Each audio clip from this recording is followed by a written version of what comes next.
Assalamualaikum warahmatullahi wabarakatuh. Ini pertama kali kita ketemu di kelas berencana. Jadi ada perwakilan dari teman-teman mahasiswa yang bertatap muka langsung dengan kami. Ada satu orang lagi dosen sebetulnya. Jadi merencana itu ada 3 orang dosen, saya, Fadli, Pak Tata, sama Pak Boy. Kebetulan Pak Boy belum bisa hadir hari ini. Jadi ini pertama kali kita tatap muka dan hanya diwakili oleh 4 orang mahasiswa karena protokol COVID. Nah, selama ini pertemuan kita lewat Zoom, pembahasan lewat UBL, kemudian WhatsApp, dan sepertinya konsep digital itu kurang memberikan dampak maksimal buat teman-teman. Makanya kita ketemu hari ini. Kita coba akan review sedikit dari awal, kira-kira pembahasan merencana 1 itu apa? Silakan, Pak. Dari pertama, sebenarnya kan yang kita pelajari adalah bagaimana melihat struktur visual berdasarkan dari konsep-konsep secara pola penyampaian komunikasi. Titik beratnya kan di sana. Komunikasi apa yang akan disampaikan, kemudian kita relevansikan, kita interpretasikan melalui pola-pola visual yang ada. Itu yang menjadi dasar dari merencana 1 ini. Nah, hal-hal itu yang kemudian kita pelajari bersama-sama dari awal perkuliahan sampai dengan setelah tugas UTS yang pertama. Nah, konteks ini sebetulnya harusnya bisa melakukan asistensi secara gradual ya Pak Fadli, tapi karena tingkat pertemuan kita yang kemudian terbatas sehingga respon pertemuan gradual ini jadi agak terbatas juga, tapi nggak apa-apa.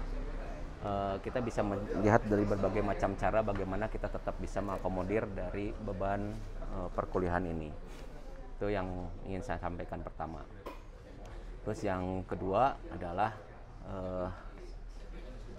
pola-pola ini kan terdeskripsikan dari konteks tadi dunia benda yang kemudian bisa kita interpretasi menjadi pola komunikasi. Itu yang paling utama, yang paling harus kita pahami bersama-sama. Seperti di awal kan kita bicara tentang feminin maskulin. Bagaimana menerjemahkan tentang feminin, bagaimana menerjemahkan tentang maskulin.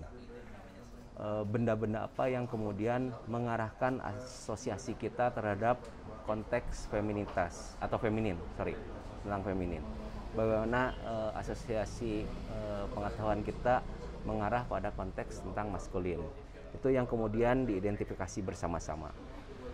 Nah, komunikasi ini kemudian bisa dibalik sebetulnya. Ketika kita merasa diri lebih condong ke arah feminin, bisa nggak kita dirubah menjadi seorang yang lebih maskulin? Kan di sana kan? Atau orang yang merasa lebih maskulin, bisa nggak sisi femininnya kemudian kita munculkan? Nah, tugas seorang desainer dalam konteks komunikasi visual itu sebetulnya memberikan arah komunikasi pada hal-hal tersebut. Menyampaikan sesuai dengan informasi yang ada, atau kita membangun informasi yang baru secara komunikasi. Itu kan tugasnya. Hanya 2 hal itu sebetulnya. Menyampaikan yang ada secara informasi, kemudian kalau Pak Fadli bilang itu akan muncul hal yang kognitif, afektif, apakah psikomotorik. Kalau dalam konteks nanti kalian di merencana yang selanjutnya ada di merencana 4, di merencana 5, atau akan di merencana 3 sudah berbicara tujuannya apa, misi yang akan dilakukannya seperti apa, apakah yang sesuai dengan informasinya, atau kita mencoba mengubah informasi yang ada menjadi komunikasi yang baru, menyampaikan komunikasi yang baru misalnya gitu. Nah, sekarang kita mulai belajar dari hal-hal yang paling mendasar dalam diri Anda atau dalam tubuh Anda. Bagaimana mengolah hal-hal yang sesuai dengan apa yang kemudian menjadi informasinya, atau kita membuat informasi yang baru sesuai dengan tuntutan apa yang ingin kita sampaikan secara komunikasi. Nah, itu yang pertama. Yang kedua apa ya? Kalau kalian ingat. Yang kedua adalah kita berbicara masih dalam konteks feminin maskulin ya sebetulnya. Masih dalam konteks. Yang pertama kan kita mengidentifikasi tentang feminin maskulin, terus kemudian merubah Nah, yang ketiga kita berbicara tentang hal-hal yang sifatnya denotatif dan Denotatif, konotatif. konotatif. Denotatif dan konotatif ini kan sebenarnya eh, wacananya adalah wacana tentang menginterpretasi. Ada sesuatu yang kemudian kita interpretasi. Interpretasi itu apa ya sebetulnya? Mentafsir. Ya, menafsirkan. Menafsirkan berdasarkan pola-pola yang kemudian kita gunakan dalam panca indera kita, mata, hidung, mulut, dan lain sebagainya. Itu bisa diolah dalam konteks visual nggak? Bisa, jelas gitu. Kita tidak hanya berdiri di atas pola-pola secara audio visual. Pendengaran pun penting gitu ya. Ketika kita misalnya mendengar suara gemerincing, asosiasi kita akan menggiring pada air terjun kan nggak gemerincing, kerincing. Gelang, kalau kucing, ini sepeda kring. Atau misalnya ya kunci jatuh gitu kan misalnya, atau misalnya uang gitu kan. Nah, itu bisa diolah menjadi visual nggak? Bisa kan? Nah, gemerincing itu kemudian kita breakdown menjadi pola-pola visual.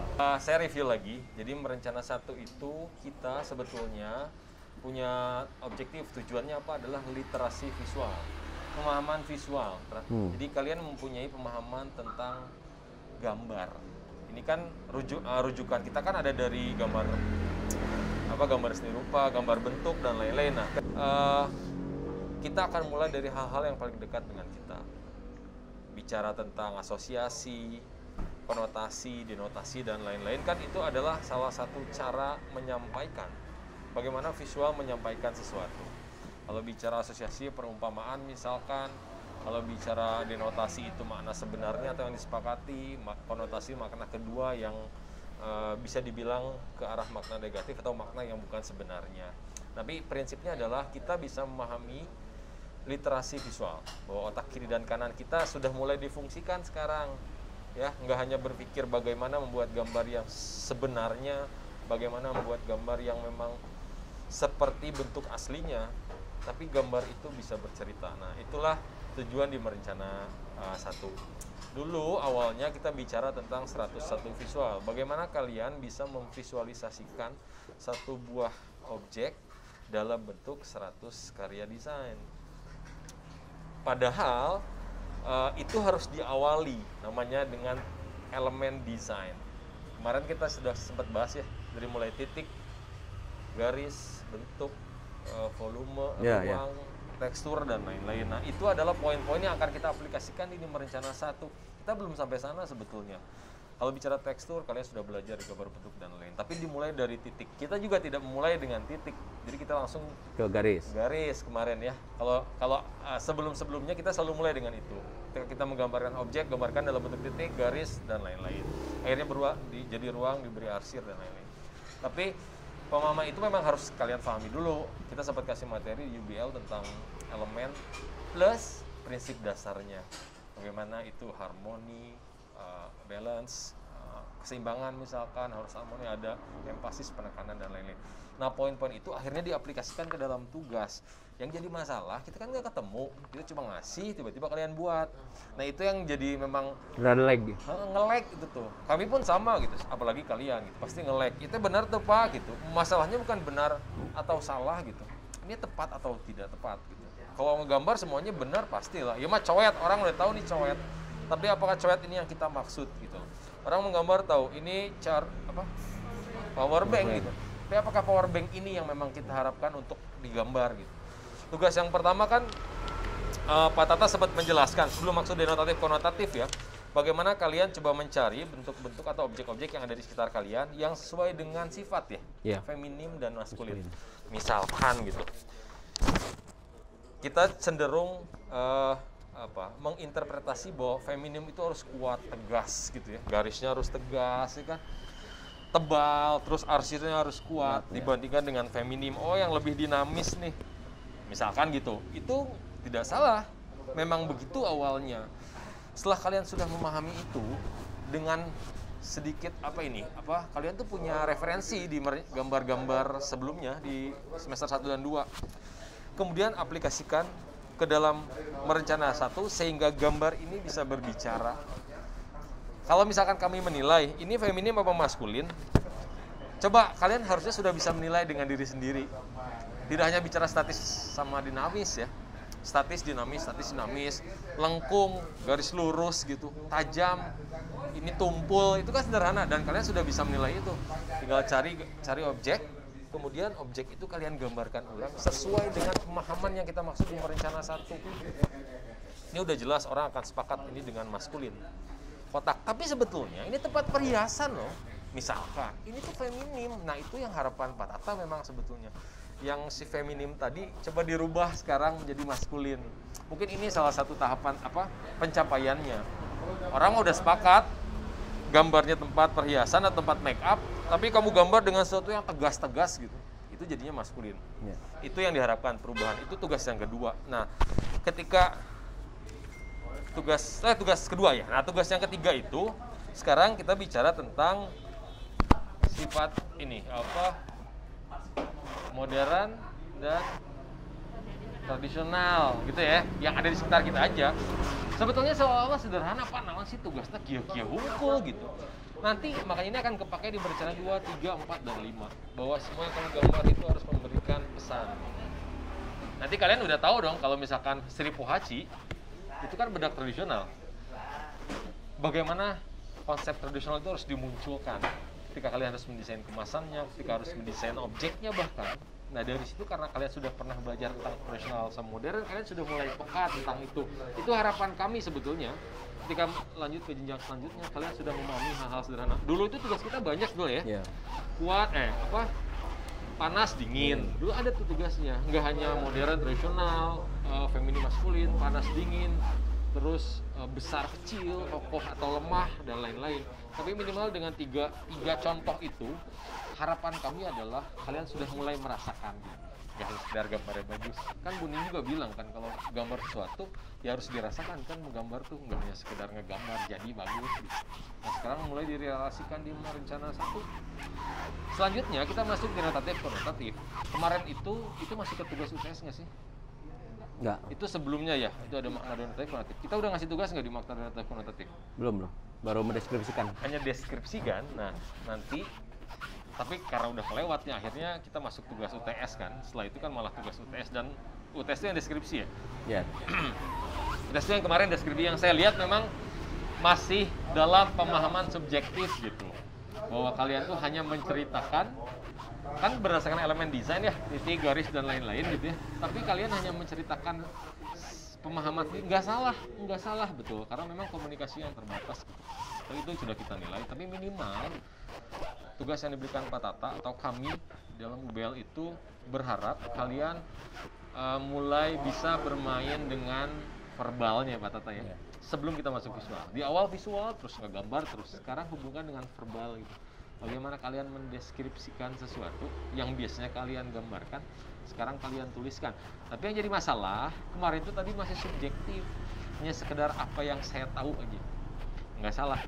Tapi minimal kalian sudah belajar dengan itu. Nanti kan selanjutnya di akhir itu harapan kami adalah bahwa teman-teman sudah benar-benar memahami bagaimana berpikir visual, ya, bagaimana berpikir visual, jadi visual thinking gitu. Dengan proses tahapan yang sudah kalian lewati. Nanti merencana 2, 3, 4 nggak terlalu sulit kalian berpikir tentang visual, karena kita kan banyak bermain dengan konsep. Ini konsep, tapi di kepala kalian kan konsepnya. Pak Tata berharap dituliskan konsepnya. Itu UTS itu dituliskan konsep. Selama ini kan kalian konsepnya ada di kepala kan. Ningali, perhatikan, oh gelas, gambar aja. Ini feminin nih karena ada lebih dinamis, lengkung, tidak tajam gitu. Nah, di UTS itu berharap apa yang kalian rasakan di kepala kalian tulis. Harapan kami kan itu. Nanti ketika merencana 2, 3, 4 sampai akhir itu sudah terbiasa dengan berpikir kreatif. Berpikir kreatif plus berpikir visual gitu. Visual thinking sama creative thinking. Itu sih harapan akhir sebetulnya. Merencana 1, teman-teman tidak hanya bisa menggambar dengan benar, tapi gambarnya bisa menyampaikan pesan atau komunikatif. Ya. Itu kan sudah hampir semua disampaikan oleh Bapak di prinsip dasar bagaimana kalian masuk pada mata kuliah merencana satu ini. Dan ini akan saling berkait, akan relevan dengan mata kuliah merencana yang selanjutnya di merencana 2, 3, 4, 5 gitu. Tapi pada dasarnya karena ada keterbatasan ini, kami berharap prinsip cara kerja desain ini sudah bisa Anda tangkap. Itu tadi gitu. Polanya bagaimana Anda berkomunikasi melalui visual. Nah, yang menjadi masalah adalah ketika menafsir tadi gitu, membicara denotatif dan konotatif, tentu saja ada banyak tafsiran-tafsiran yang akan mengganggu dari proses komunikasinya itu sendiri. Nah, bagaimana Anda bisa membatasi ruang berpikir supaya tujuan komunikasinya tetap tercapai? Dengan apa? Dengan memahami pola pikir dari audiens Anda atau publik berpikir tentang persoalan yang kemudian menjadi tolok ukur atau menjadi pola dasar pemikiran Anda secara tematik ya. Misalnya balik lagi tadi feminin, orang berbicara tentang feminin, apa yang kemudian ada di benak mereka itu harus dibaca sebagai referensi, sebagai dasar pemikiran, sebagai pola bagaimana Anda bisa mengolah visual itu tersebut yang disampaikan kepada masyarakat sebagai komunikasi yang tertuju. Ya kan, itu yang paling utama. Feminin mungkin di mata saya adalah sesuatu yang berhubungan dengan hal-hal yang tidak bersudut misalnya. Nah, kita harus bisa membaca itu dalam setiap pemikiran target Anda secara komunikasi atau siapa yang akan Anda ajak secara komunikasi supaya kita bisa memiliki kesamaan secara persepsi. Nah, itu tadi kalau misalnya walaupun ini terbuat dari batu, ya kan? Ini terbuat dari batu kan, kalau nggak dari kayu kan. Tapi ini mengarahkan kita pada hal yang lebih feminis, lebih feminin kan? Benar nggak? Nah, sekarang kalau misalnya dibalik lebih maskulin, apa yang harus Anda lakukan?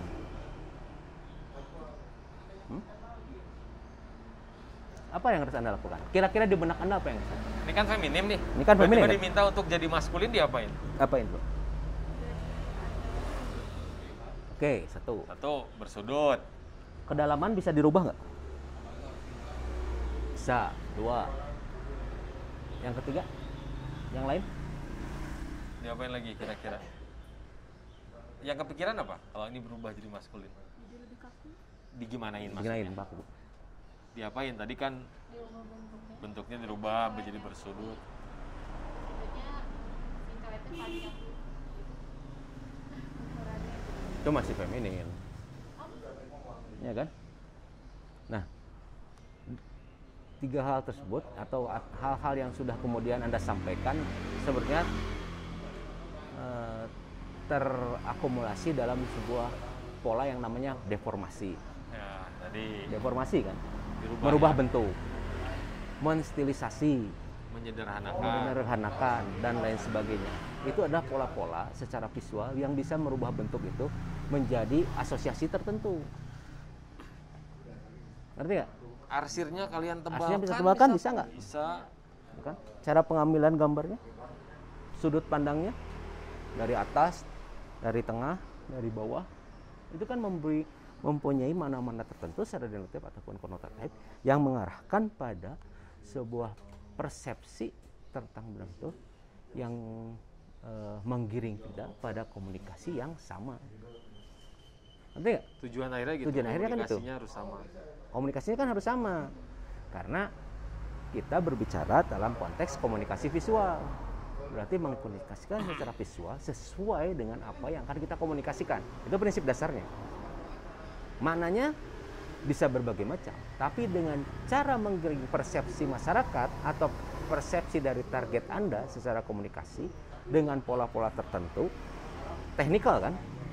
Secara teknis itu kemudian bisa memberikan komunikasi sama sesuai dengan apa yang kita harapkan atau sesuai dengan apa yang kita tuju. Itu penting. Kan dasarnya adalah verbal. Ya. Kemudian kita olah menjadi bentuk secara visual. dengan berbagai macam cara. Salah satunya menyederhanakan, menggayakan, atau merubah bentuk. Ya kan? Menggunakan pola-pola visual apa? Dari garis, titik, garis, tekstur, bentuk, dan ruang. tekstur. Ya kan? Dangkal dan dalam itu pasti mempunyai persepsi yang berbeda. Orang lebih senang berenang di tempat yang dangkal, memberikan sesuatu Rasa yang aman. rasa aman, benar nggak? Dibandingkan dengan sesuatu yang mempunyai tingkat kedalaman. Tapi orang yang kemudian kita akan memberikan sebuah pola komunikasi bagaimana kita bisa menyembunyikan diri kita, tidak akan memberikan sebuah pola visual yang dangkal. Pasti kita akan memberikan sebuah pola visual yang dalam. Secure, insecure, nyaman, tidak nyaman, ya kan? Termasuk di dalam konteks warna, termasuk di dalam konteks bentuk, termasuk di dalam bagaimana cara mengambil garis, tebal, tipis, dan sebagainya. Nah, ini yang harus dipahami oleh Anda semua sebagai sebuah modal mengelaborasi pola-pola visual sesuai dengan komunikasi yang ingin kita sampaikan. Itu modalnya. Jadi, dengan tema apapun, dengan konteks verbal apapun, maka kita akan menggiring komunikasi yang sama tanpa ada gangguan di dalamnya, sehingga komunikasi itu bisa tersampaikan dengan efektif. Efektivitas dan efisiensi adalah hal yang paling utama ketika kita mengolah pola visual dalam konteks komunikasi visual. Gambar ini harus berbicara. Kan gitu, gambar itu akan berbicara. Tapi gambar seperti apa yang kemudian bisa berbicara, bisa berkomunikasi? Sesuai dengan komunikasinya tentu saja. Kalian mampu memahami tentang creative thinking dan visual thinking. Itu ya, yang paling penting bagaimana kita bisa berpikir kreatif sehingga menghasilkan gambar. Nggak hanya sekedar gambar yang bagus, kalian sudah belajar di gambar bentuk dan lain-lain, tapi gambar ini bisa menyampaikan sesuatu, bisa berkomunikasi. Oh ini mah baju buat anak-anak. Oh ini mainan untuk anak-anak. Oh ini kotak untuk anak-anak. Oh ini botol untuk anak-anak. Beda. Oh ini botol untuk dewasa. Kalau misalnya kita akan memberikan sebuah naming yang berbeda misalnya, atau tema yang berbeda, kita ibaratkan berbicara tentang atau minta bicara tentang hal yang sama, feminin dan maskulin gitu. Kita sepakati bersama yang namanya feminin itu kemudian lebih dinamis kan, terus kemudian lembut dan lain sebagainya. Nah, kalau misalnya hid ini lebih kemana? Menurut kalian kemana nih? Setuju nggak lo? Ini apa? Hihit. Iya. Iya. Feminin atau maskulin? Feminin. Oke. Kamu?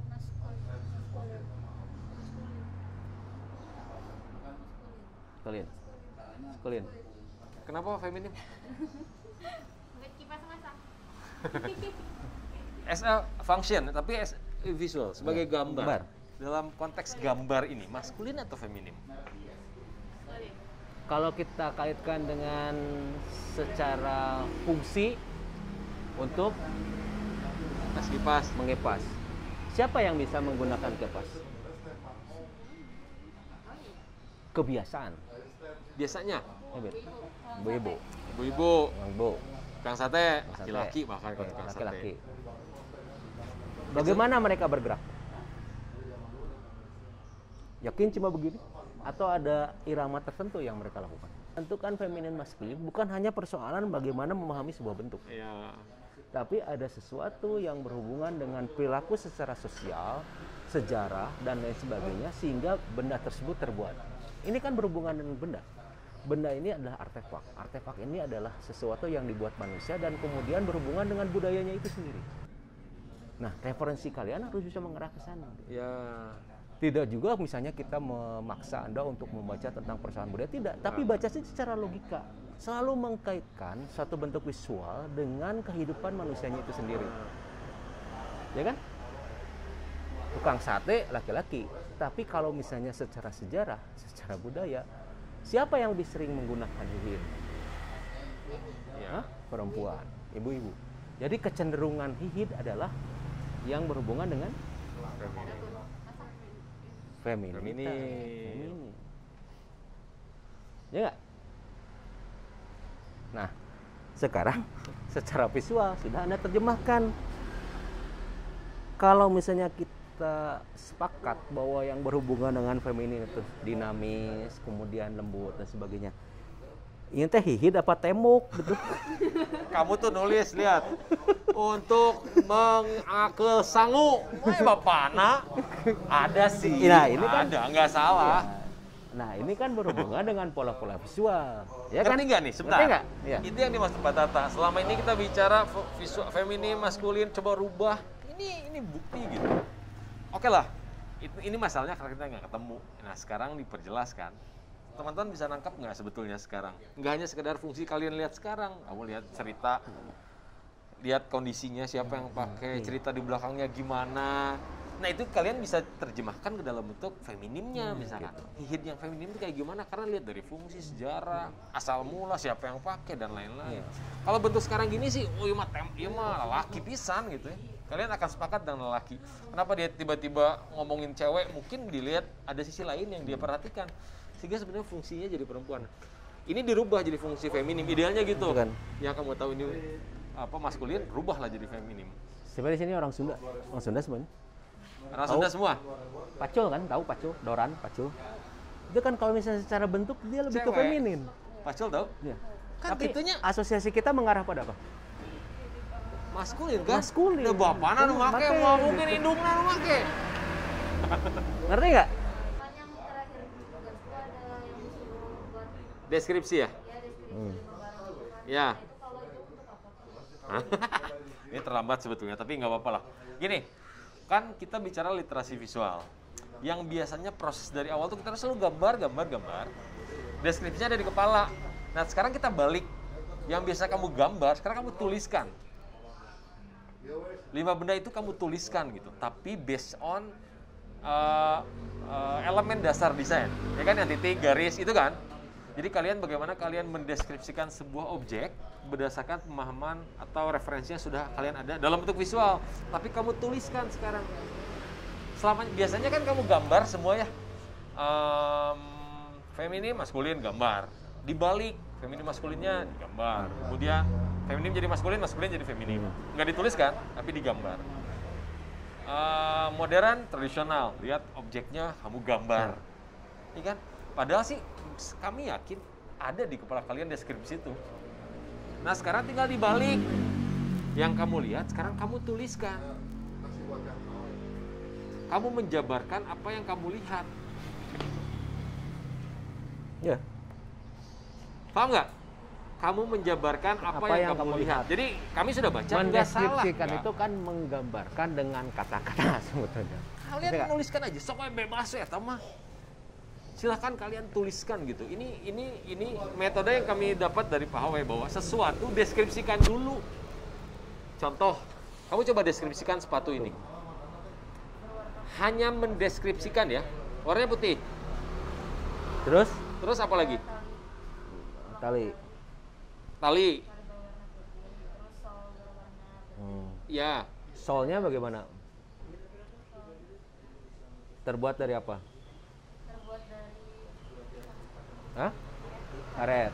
Oke. jadi gini, deskripsi itu hanya menuliskan saja, Dan tidak apa yang ada kamu lihat? hubungannya dulu, jangan. Deskripsinya ada talinya, ada kainnya, ada list warna merah, solnya, hanya menuliskan saja. Sudah putihnya sudah berwarna keabu-abuan, jangan bilang ini udah dekil, jangan. Tapi deskripsikan itu yang sesuai aja dulu, tidak dihubungkan Sesuai dengan apa yang fungsi. kamu lihat. Jangan dihubungkan dulu dengan fungsi dan lain-lain. Gelas, ini untuk minum, jangan. Nggak usah. Kaca berbentuk silinder atau kerucut ke bawah. Ya, kemudian ada retakan di ujung kanan atas, misalkan. Hanya gitu aja kamu mendeskripsikan. Sebenarnya Apa yang kamu lihat, tulis. Apa yang kamu lihat, tulis. Tapi tidak berhubungan dengan fungsi. termasuk dulu, jangan apa dulu. yang kamu dengar. Kalau misalnya orang menyampaikan sesuatu, nah tuliskan aja, dengarkan. Tulis aja. Itu doang. Harapan kami gitu aja. Jadi kalian akan jujur dengan bentuk gitu nantinya. Nanti persoalan berhubungan dengan fungsi, kenapa misalnya mengikatnya seperti itu, kenapa harus terbuat dari Itu analisis karet, formal itu beda namanya. lagi analisis formal. Nanti beda lagi itu. Ini Beda deskripsi lagi. aja. Kami hanya minta mendeskripsikan apa yang kamu lihat. Bahannya kain sudah. Udah. Kain banyak. Kenapa kain? Karena nyaman. Jangan. Nanti lagi Oh, ini bentuknya topi misalnya melengkung. Oh, untuk menghindari cahaya, jangan. kipas misalnya. Kipas terbuat dari bambu. Ada bentuk yang Nyam. dianyam.